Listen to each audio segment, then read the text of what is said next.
Para las elecciones de febrero, el país elegirá 151 asambleístas entre nacionales, provinciales y del exterior, es decir, 14 legisladores adicionales. La noticia requiere profundidad. En Notimundo están los protagonistas de la noticia. Y nos acompañan a esta hora aquí en nuestros estudios el abogado Jorge Peñafiel, él es candidato a la Asamblea Nacional por Construye, y también el abogado Pedro José Freile, candidato a la Asamblea Nacional por Suma. Gracias por acompañarnos aquí en nuestros estudios y poder conversar acerca de lo que se espera con respecto a sus candidaturas. Es un gusto estar con ustedes esta noche, amigos de FM Mundo. Gracias por tenernos aquí. María Carmen, Fausto, un gusto estar nuevamente con ustedes. Igualmente, muy buenas noches con ustedes, mi querido Fausto, María Carmen, Pedro José. Un gusto pues poder conversar, poder debatir, saber qué es lo que está detrás de cada candidato. Eso es importante. Ahora, la próxima asamblea, luego de la decisión del Tribunal Contencioso Electoral, podría integrarse sin el contrapeso de grupos de minorías, ¿no?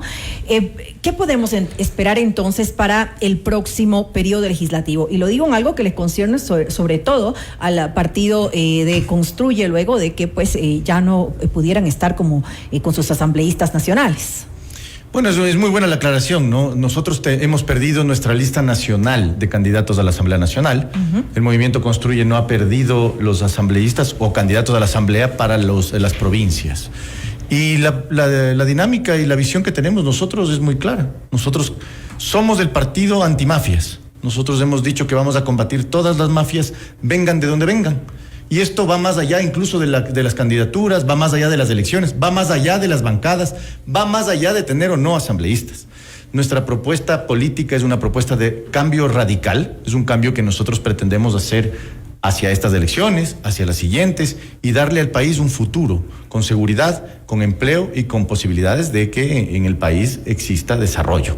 Esa es la propuesta de Construye, va más allá de las elecciones. Estamos muy esperanzados, creemos que vamos a llegar con una muy buena bancada, al menos unos 15, 18 asambleístas, y creemos que vamos a tener la capacidad de imprimir esta dinámica que Fernando Villavicencio nos ha enseñado, que es la lucha contra la corrupción, venga de donde venga. Una de las conclusiones de lo que ocurrió durante este 2024 en la política, principalmente, Pedro José, es la polarización, y es evidente ya hoy por hoy lo que ocurre en nuestro país. Hay dos candidatos visiblemente con las únicas opciones para llegar a la presidencia, y será muy importante lo que ocurre en la Asamblea Nacional con el peso político que se le pueda dar y el equilibrio que pueda tener la Asamblea para ser ese contrapoder. ¿Cuál va a ser la propuesta desde ustedes en el caso de Suma, tomando en cuenta que tendrán que haber estas alianzas, pero que también en algunos casos se han disfrazado de pactos, se han disfrazado de estos acuerdos bajo la mesa, al menos oscuros, los que ya hemos visto varios? Bueno, nosotros también nos pegaron una goleada, digamos, al inicio de esta campaña. No nos quitaron los asambleístas nacionales, pero nos quitaron el candidato a presidente principal de nuestra lista. Y se hizo de una manera de lo más artera. Creo que la memoria histórica del país dará mucho para elaborar, y las consecuencias judiciales, inclusive, que para la República del Ecuador pueden venir de actos confiscatorios derivados del ejercicio abusivo del poder, sin duda pueden ser peligrosos. Y yo creo que lo que viene por delante es un momento en el cual tenemos que estar abiertos a pensar al micrófono, por favor. Quien sea puede ganar esta elección.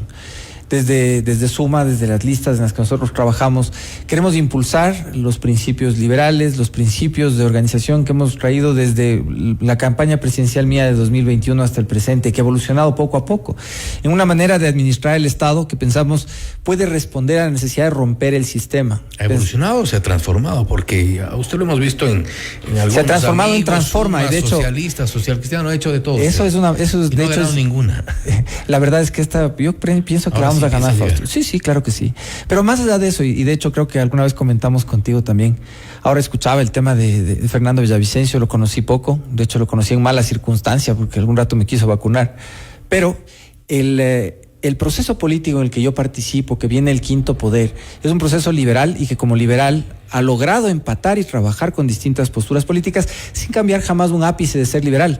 Hemos vuelto el apoyo del Partido Socialista liberal, hemos logrado que el Partido Social Cristiano apoye principios liberales, hemos logrado que Suma, que no necesariamente es liberal, también apoye esos principios. Un híbrido. Y en esa misma, no es un híbrido, más bien es algo muy consistente y muy concreto, Fausto. Yo sé que a ti no te gusta mucho, pero es lo que es, y es el proceso que en algún momento será un partido específica y únicamente liberal. Ojalá se asuma el vehículo con el cual esto se concrete, pero en el tiempo específicamente luchará por las libertades de los ciudadanos, fuera de la dependencia del estadocentrismo que los últimos gobiernos se han dedicado a cultivar. Cada vez los ciudadanos son más dependientes de las decisiones de los políticos, cada vez las decisiones estratégicas del Estado dependen más de políticos que son cada vez más ignorantes, pero cada vez más notables, al menos en la manera de mecanizar su presencia ante la faz pública. Pero nuestro empeño es grande en mantenernos en esa línea y pensamos que quien gane la elección de todas maneras enfrentará un periodo de inestabilidad política significativo derivado de la ausencia de planes económicos que sean sostenibles en el mediano plazo. Por eso estamos preparados, de hecho, para aportar con soluciones en materia de sectores estratégicos, hidrocarburos, de electricidad, minería, obra pública y cómo se sostienen estos a partir de la participación del sector privado, en donde vamos a concentrar muchos de nuestros esfuerzos. Por eso una propuesta de concesiones al sector privado que sean simples de ejecutar y rápidas de fondear. Ahora, yo quisiera hablarnos, comentaba el abogado Jorge Peñafiel acerca de que tienen una propuesta política que se enfoca en un cambio radical, pero ¿cuál es ese plan de trabajo? ¿En qué consideran ustedes los temas prioritarios en los cuales desarrollarían sus propuestas dentro del legislativo? Bueno, nosotros ya lo venimos haciendo, estimada María del Carmen. Nosotros, y yo específicamente, ya venimos trabajando en esa lógica. La marca Construye es una marca clarísima que apoya el empleo, apoya la lucha contra la inseguridad y también proponemos el futuro para nuestros jóvenes en este país. Sobre todo, darles oportunidades a los jóvenes que requieren y necesitan quedarse en el país, no irse. Esa propuesta estamos trabajando desde este periodo legislativo, de la mano con Fernando Villavicencio, que definitivamente me parece irrespetuoso decir que Fernando Villavicencio vacunaba. Para nada. No, a mí me intentó vacunar, te cuento. A mí me intentó vacunar. Lo lamento, eso así fue como le conocí. Eso tendrías que demostrarlo. Pero sería importante presentar Tengo pruebas. testigos. Presentar pruebas, por supuesto. Ahora, independientemente de eso, la marca que nosotros tenemos es el legado de Fernando Villavicencio. Esa es nuestra responsabilidad. Porque la lucha contra las mafias, la lucha contra la inseguridad, la lucha contra lo malo de este país pasa por eliminar al crimen organizado y también darle oportunidades a nuestros jóvenes para que ellos elijan el bien y no el mal. Esa es nuestra lógica, ese es nuestro trabajo y vamos a trabajar desde ya, venimos trabajando. Es más, yo he sido uno de los que más ha enfrentado el crimen organizado en la Asamblea Nacional y vamos a seguirlo haciendo. Han enfrentado, por ejemplo, en el caso del Consejo de la Judicatura, algo que ha sido noticia, fue noticia, lamentable noticia durante todo el 2024, incluso 2023, a Terán, a Guardé, al caso de Godoy recientemente, el Consejo de la Judicatura, al caso de Guarderas, tomando en cuenta las tendencias o las afinidades de estos tres personajes, me da la impresión que Construye se opone a todo. Bueno, yo te puedo decir lo que nos oponemos y a lo que no nos oponemos. Nosotros hemos aprobado lo correcto y hemos improbado lo incorrecto. Pero hay que hablar de gobernabilidad en la Asamblea Nacional. La gobernabilidad se hace desde el bien. Como porque tenemos dos opciones que lleguen y ustedes podrían eventualmente oponerse a cualquiera de los dos. No, Fausto, aquí nosotros somos la tercera vía. Nosotros somos la vía de lo correcto. Entre la disputa entre el novoísmo y el correísmo, entre los borreguitos de Novoa y los borreguitos de Correa, Construye, viene y resalta como la oportunidad y la opción para cambiar la dinámica y la polarización. Yo no quiero, el Consejo de la Judicatura. Yo no quiero polemizar, pero quisiera preguntar si es que eso es verdad, ¿por qué tú mismo impulsaste el archivo de la ley antipisos? Yo la impulsé porque no queremos más impuestos. Eso es clarísimo. La ley antipillos no venía a hacer nada que no tenía una intención recaudatoria. Todo lo demás ya estaba en la normativa, estimado Pedro José, tú que eres abogado lo sabes. Todo lo demás que estaba pretendiéndose reformar ya está en la normativa. Querían controlar los patios de vehículos, ya reportan a la UAFE. El día de hoy, lo hacían hace 2 meses, lo hacían hace 1 año. Entonces, venir a decir que venían a controlar recién a los patios de autos era una mentira. Y el control de la UAFE, lo que quería el presidente de la República era controlar la UAFE políticamente. Porque la UAFE ahora, de acuerdo a la propuesta de la ley antipillos, supuesta ley antipillos, porque eso nunca se presentó en la Asamblea, era controlar la UAFE. Es decir, ponerla al servicio del Ejecutivo, algo que en principio es equivocado porque puede ser utilizado como una herramienta de persecución. Ahora, ¿qué es lo que sí tenía? ¿Pero quién decide al director de la UAFE? Actualmente lo hace una terna, se hace a través de una terna, pero, ¿Propuesta por qué? Pero en la propuesta del Ejecutivo lo definía, no, me refiero a la propuesta de la reforma actual, que está presentada y la detuvo la Corte Constitucional. Básicamente, lo que quería el presidente de la República era controlar y la designación directa y utilizarla como un botín político. Nosotros dijimos, un ratito, a los impuestos no, y todo lo demás consta en la norma. ¿Para qué necesitamos una norma que no sirve para nada? Perdón la discreción, pero obviamente el problema no está en la discusión que tenía la ley, sino en que el sistema promueve realmente la concentración del poder en el Ejecutivo. Lo que tú dices es verdad. Realmente el hecho mismo de que la terna tenga un origen en quien ejerce el Ejecutivo para, digamos, hacer uso de la... Así no ha funcionado, ya de entrada quería decir que el poder ejecutivo la tiene. Entonces, lo que enfrentamos es un sistema que por más que tratemos de hacer las cosas mejor, nos lleva a los mismos resultados. Esto pasa no solo con la UAFE, pasa con la Agencia de Regulación de Hidrocarburos, pasa en el tema de minería. De hecho, la UAFE y la Agencia de Minería deberían trabajar juntas, y trabajan juntas, pero para permitir el lavado de la plata del narcotráfico en la minería ilegal. Esto debería suceder en la Superintendencia de Bancos, en la de Compañías, en la de Economía Popular y Solidaria, que a la postre se constituyen en un montón de poderes independientes en un Estado, en donde la independencia en realidad lo que quiere decir es un hilo de poder que va directamente a la mano de alguien que corre el riesgo, por la forma del sistema, de convertirse en un autoritario con demasiada facilidad. Son buenas expectativas, mi querido Pedro José, sin duda. Nosotros ya las venimos ejecutando desde el principio. Yo precisamente fui el que, topando el tema del Consejo de la Judicatura, querido Fausto, fui yo el que seguí el juicio político solito contra Wilman Terán. Wilman Terán, el día de hoy, muchos meses después, nos damos cuenta que había sido el ápice del control del narcotráfico dentro de la función judicial. Yo obtuve las pruebas, las conseguí y las presenté solito. Lo hice precisamente para dejarle el mensaje claro a la ciudadanía, que aquí no van a pasar. Lo estamos haciendo con Godoy el día de hoy. Es más, lo estoy haciendo yo contra Godoy, nuevamente. ¿Por qué? Porque ese es nuestro legado, esa es nuestra obligación. Darle el mensaje correcto a la gente de que en la Asamblea Nacional se hace lo correcto, no todos. Y los que hacemos lo correcto nos cuesta, pero ese costo lo pagamos muy felices y muy contentos porque finalmente es lo correcto. ¿Pero no hay también una responsabilidad por parte de la Asamblea Nacional? ¿En qué sentido?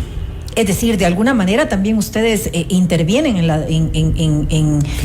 la fiscalización y en todo esto, ¿no? Claro, así es, la fiscalización es necesaria. Pero no falta esto. Lo que pasa es que se necesita identificar en dónde es correcta la fiscalización para conseguir la gobernabilidad que habla Fausto. La gobernabilidad se consigue cuando las funciones del Estado funcionan de acuerdo a sus facultades y se trabaja de acuerdo a lo que cada uno puede hacer. Yo te pongo una propuesta sobre la mesa, ¿verdad? No, yo creo nosotros hacemos la fiscalización correcta, la que es en contra del narco, en contra de las mafias, en contra de lo incorrecto.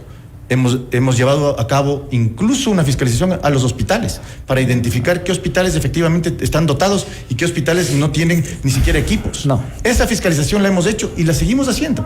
Venimos haciendo desde hace mucho tiempo. ¿Por qué no está de acuerdo? O sea, más que no estar de acuerdo con lo que... No, y no es que no esté de acuerdo con Jorge, porque la labor que se hace... Qué bueno que estés de acuerdo conmigo, mi querido Pedro José. De hecho, es digno de reconocer el trabajo que se ha hecho, el tuyo también, obviamente. Te agradezco. No, pero lo que creo es que seguimos, de nuevo, haciendo lo mismo de un sistema que garantiza que los resultados no sean positivos. Lo que tenemos que promover son otro tipo de mecanismos de rendición de cuentas. Nosotros hablamos en nuestro plan de gobierno originalmente de generar procesos incorruptibles. Hoy, a nivel de tecnología, tenemos una manera muy diferente de lograr de que las rendiciones de cuentas sean un evento social, porque al final de cuentas en eso se han constituido. Y el proceso de fiscalización por sí mismo está tan sujeto al cumplimiento más de formalidades que del tratamiento de asuntos de fondo, que lo máximo que logramos hacer es una sanción política. Una sanción política que, si bien se logra elevar a autoridades de control, no concluye en resultados, por ejemplo, de recuperación de dinero robado, de corrección de procesos en contratación. Fíjate lo que ha pasado todo este año en mi sector. Yo voy 28 años trabajando en el sector de energía. Y en este tiempo, tengo que decirles, el país ha avanzado nada. Realmente la forma en la que se roba dinero, por ejemplo, el sector eléctrico, es peor. Está más tecnificada y cada vez está más cerca de las esferas más altas de poder. Por ejemplo? Por ejemplo, el día 31 de diciembre a las 5 de la tarde se publicó un concurso para entregar, o el día de hoy, 6 de enero, la adquisición de equipos, sector eléctrico, les pido a todos que vean, Pero ahí fiscalicen obras públicas. Días antes. No, se cerró el domingo. Se venía hablando de esto desde noviembre del año anterior, Fausto, si es por ese lado. Pero el concurso tuvo 5 días para presentar ofertas. Se cerró el domingo. Sí, o sea, fueron 5 días para presentar ofertas, el total. Les pido que chequen. Yo trabajo en el sector, tengo muchos clientes ahí y todo el mundo, ¿qué es lo que pasa cuando ves eso desde fuera del país? Eso ya está amarrado.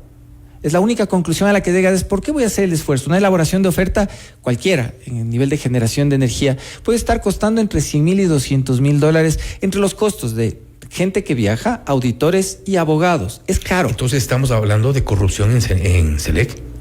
Mega corrupción en el gobierno en funciones. Reciente de estos días. Es la misma porquería, perdón que lo diga así, todos los días. Y yo creo que el presidente de la República ni se ha de enterar de eso. A él le ponen los cuernos con este tema. Él seguro que no sabe. Con nombres y apellidos, con pruebas. Le puedo decir el nombre de mis clientes, Fausto, pero ¿quiénes son las personas que operan eso? No está en mi competencia como abogado en el ejercicio de la elaboración de la oferta. Ahora bien, desde la Asamblea Nacional, que ese es el camino que ustedes están siguiendo, la curul es lo que persiguen ustedes, insistiendo un poco en el tema de gobernabilidad. ¿Es gobernable este país? Pedro José primero. Yo creo que todo país es gobernable cuando tenemos chance de sentarnos, disentir, no estar de acuerdo con que yo dije algo de alguien y seguimos conversando y estamos dispuestos a trabajar igual. Lo importante. El presidente veta totalmente una ley. El presidente veta y hay que hacer otro esfuerzo. El pueblo puede vetar a veces en una votación. La dictadura de la mayoría a veces puede dar al traste con el trabajo por horas que tanto necesita la mayoría de la población de más de 50 y de menos de 24 en este país. Propuesta de Construye, mi querido Pedro. No, estuvo en mi plan de gobierno del año 21, no es de Construye. Sí, pero mi plan la elevado, mi plan de gobierno la presenté al CNE en el año 2021 y fui el primero a hacerlo en la historia de la República. Y me sostengo en que es algo que debe llevarse a cabo indistintamente de que se fracase varias veces. Yo soy un convencido de que a veces es bueno que una idea fracase rápido para que se pueda volver a retomarla y volver a procesarla. Reformas constitucionales y reformas legales de nuestro país, hay harto por hacer para poder garantizarle libertad a los ciudadanos. Necesitamos una ley de concesiones que nos permita, sin mucho trabajo y poco trámite, con poca discrecionalidad de los políticos, obtener derechos para hacer que la inversión privada suceda en sectores estratégicos. Necesitamos reformas para lograr que el trabajo por horas permita que la gente ya de seminuevos como Fausto y yo podamos ser contratados por empresas que ahora nos ven como un riesgo médico, o que gente más joven de menos de 24 a título de no tener experiencia puedan hacer algunas horas, aportar a sus familias y mantenerse estudiando. Para ponerte unas simples, es necesario que toda la tramitología a nivel del código administrativo se simplifique para que el derecho de petición tenga la garantía de ser absuelto dentro de plazos y sin las trampas que a veces las mismas autoridades de control generan para dejar en gris, en el silencio, en la anomia. Responsabilidades civiles, administrativas y penales de sinvergüenzas que pasan por el poder y que de hecho abusan cuando llegan políticos sin conocimiento y sin preparación, como ha pasado en los últimos gobiernos, a ocupar ministerios o a ocupar gerencias de empresas públicas y por atrás les roban en su propia cara y no se enteran hasta que ellos mismos son víctimas del sistema de control. Es que, Fausto, muchos yo presumo que deben llegar hasta con buena intención, pero la falta de preparación es el primer acto de corrupción que les envuelve en el sistema. Pero la falta de preparación incluso la vemos en miembros de la Asamblea Nacional. Sí, bastante, pero también tienes gente muy preparada. Yo digo que 99 de cada 100 asambleístas en el Ecuador son inútiles, pero solo 99 de cada 100. Tú hablas, me parece muy interesante, ¿no? Fregados. Ahí, por ejemplo, yo te diría, mi querido Pedro José, nada de eso es posible.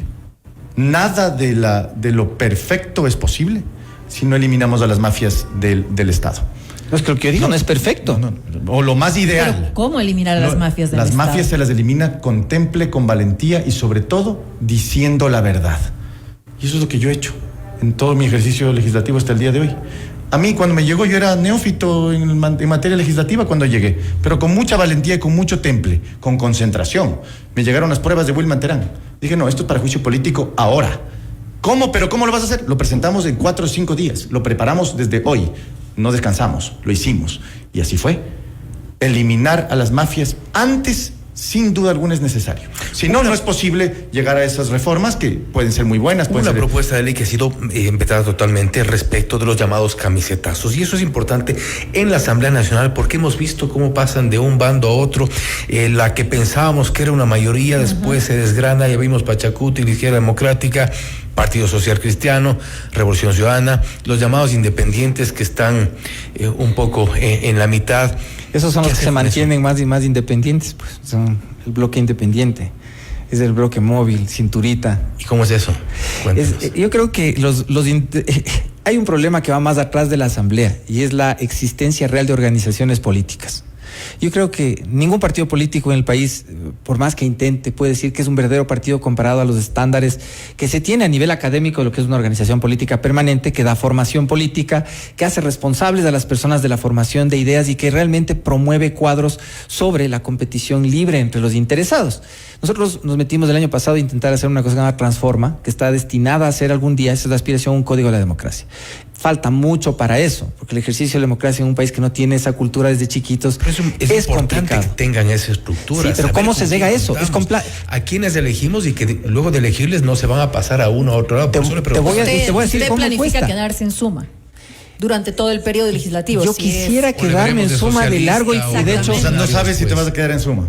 No, no soy parte de Suma, yo no soy parte de Suma, no he sido de hecho miembro de ningún partido político todavía en mi vida. Va de la mano de eso. Soy liberal y he sido siempre liberal y seguiré siendo siempre liberal. ¿Qué significa eso? Que no podemos entonces tener la seguridad de que usted va a permanecer todo el periodo. No. Claro que no, o sea, yo no soy parte de Suma, es que no soy parte de Suma. Pero está yendo de la mano de ellos. Son mis compañeros, ahora vamos juntos con ellos y vamos a seguir trabajando como hemos trabajado durante todo este año y medio en el municipio de Quito con los concejales con los que llegamos y que de hecho tienen felizmente el más alto estándar de servicio hacia los ciudadanos. Pero te voy a poner un ejemplo. Para poder hacer que esto pase se necesita plata.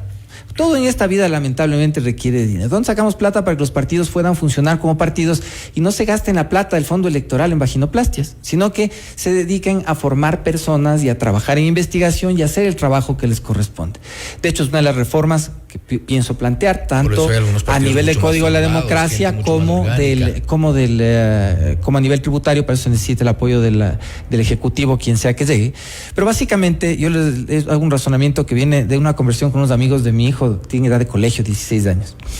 ¿Por qué en el país una empresa puede aportar a la formación de un cuadro deportivo, como un jugador de ajedrez o un futbolista, pero no puede generarse un beneficio tributario por aportarle a la formación de un cuadro que el día de mañana puede terminar decidiendo sobre la vida o la muerte, sobre la guerra, sobre la salud pública o sobre el endeudamiento de todos los ecuatorianos? Los partidos necesitan una manera más transparente de poder financiarse. Cuando llegan las elecciones, yo ya lo he visto en estas 3 ocasiones, yo siempre juego con lo que tengo puesto y lo que no tengo en el bolsillo y nada más. Veo que la gente entra en un frenesí por ver quién le... Porque eso suele ser peligroso en un país sin institucionalidad. Peligrosísimo. Es peligrosísimo en un país sin institucionalidad, que es lamentablemente este país. Entonces es necesario generar mecanismos de transparencia. Pues no son la transparencia, es lléneme formularios. Por partes, comenzar por la institucionalidad, comenzar por tener asambleístas que sabemos que llegan con nuestro voto, sabemos que votamos por un social cristiano, pues va a ser... parte de las propuestas de los socialcristianos se va a mantener allí y no votamos por un asambleísta de Pachacuti que después termina siendo el socialcristiano o después. Pero además sería interesante evaluarles. Sería muy interesante, o sea, para hacer una prueba de conducir, para tener licencia te toman un examen, aunque sea el qué tan escaldado es. Sí, exacto, por lo menos eso. Para ser asambleísta no te piden nada. Ahí hay un tema bien interesante. Pedro José hablaba de los camisetazos y de que él no pertenece a la organización. Ese es exactamente el mismo discurso que utilizaron todos los asambleístas para salirse de sus bancadas en este periodo legislativo. Todos y cada uno de los que fueron de... Y ese es un riesgo. Formaron parte de una organización y se fueron a otra. Claro que es un riesgo, porque estamos hablando de que el voto entonces no tiene el valor de lo que representa. Pregunta, el ciudadano, la bancada está conformada solo por una organización. Permíteme un momento. Entonces estamos hablando de que yo llego con una organización, mañana digo que soy libre, no pertenezco a la organización. Y los ciudadanos se sienten burlados. Y se sienten burlados. Es decir, eso no debe pasar. Ahora, la reforma al sistema de partidos, absolutamente necesaria. Nosotros estamos preparándola. Vamos a presentarla inmediatamente, tengamos ya el nuevo periodo legislativo. Eso, por ejemplo, eso está en marcha. Eso está caminando, pero hay que sancionar al camisetazo, pues, porque no podemos decirle al ciudadano, usted votó por A, pero ahora A pertenece al que era su enemigo o que es su enemigo hoy. Pero el problema también ahí es de los mismos partidos o movimientos políticos, porque no tienen ni siquiera al interior una ideología clara, sí, es decir... A ver, ahí hay un gran problema de fondo, que es el sistema de partidos, y que el sistema de partidos no solo se resuelve con la ley que ya aprobamos para sancionar el camisetazo, que de paso es una parte. Hay que regular el mantenimiento, el manejo y la creación de los partidos políticos. Hay que manejar el liderazgo, el liderazgo y cómo se definen los liderazgos internos de las organizaciones políticas. Pero eso es una reforma incluso constitucional. Sí. Entonces, no es un tema que resolvámoslo ahorita y ya está. No Pero es tan lo que fácil. podemos hacer, ya lo hemos hecho. Esta asamblea, y yo personalmente lo hemos hecho desde el principio. Y hablaban hace un momento sobre el otro tema que comentaron. Bueno, me olvidé, pero avancemos, no hay problema. Hay un compromiso Estaba bien claro. en todo caso. Hay un compromiso claro con los ciudadanos. complicada la Si memoria. ustedes se fijan que Con los votantes. hay asuntos que yo digo, felizmente son de sentido común y que de una u otra manera van a ser abordados de una manera. El día de mañana está el Jorge, estoy yo, son temas que igual se van a abordar. O sea, lo importante sí es, y eso sí les digo a los quiteños, es que no nos equivoquemos respecto de hacer un voto útil para que termine gobernando un inútil. Eso sí es importante. Si un sistema de pesos y contrapesos puede servir de algo, pongan ojo a quiénes son las personas que mejor pueden representarles. No se queden con darle el voto al que les dicen que van a ganar, porque ya hemos hecho esto varias veces. Damos un voto útil para que gane un inútil. El voto útil es parte del sistema, ¿no? Eso también hay que reformar. Definitivamente no podemos quedarnos, y no solamente para las elecciones nacionales, sino para las seccionales incluso. Yo personalmente soy partidario de una segunda vuelta en elecciones seccionales, porque no puede ser que tengamos un alcalde con el 23, 25, 24% gobernándonos a todos, ¿no? De esa manera, pues evidentemente tenemos que profundizar la reforma. Mal Con gobernándonos a esto todos. quiero cerrar nada más una respuesta muy corta de parte de los dos, por favor. De pronto, Jorge, primero, en el contexto que estamos, en estas primeras 24 horas de campaña electoral, ya con las alertas que hemos encendido respecto de la violación al Código de Democracia, violación a la Constitución, ¿estamos ya frente a un caos o estamos enfrentándonos a una campaña repleta de violaciones? Estamos ante un autócrata, estimado Fausto. La misma dinámica, el mismo corte del autócrata de Correa. Pedro José. Yo siento que el sistema se agotó, y se agotó de la peor manera, porque el hiperpresidencialismo se le termina subiendo a la cabeza de cualquiera, indistintamente de su posición social o ideológica. Es hora de romper el sistema. Y así vamos a ir conociendo de a poco a los candidatos a la Asamblea Nacional. Es importante también tener sus puntos de vista respecto de lo que tanto falta le hace al país. Lo que hemos abordado también, la gobernabilidad, algo que abordaba también María del Carmen, importante antes y extra micrófonos, de cómo está la ciudadanía, cuál es la percepción que tienen ustedes de la ciudadanía, y hay una sensación de apatía quizá, María del Carmen. Así es, yo creo que la gente se está desentendiendo del tema político, lamentablemente. Lamentablemente nos tiene un poco despreocupados del tema político por las consecuencias que ya sabemos. Esto es Notimundo Estelar. Vamos a seguir entonces en los siguientes noticieros comentando sobre cuál es el perfil de quienes aspiran a la Asamblea Nacional.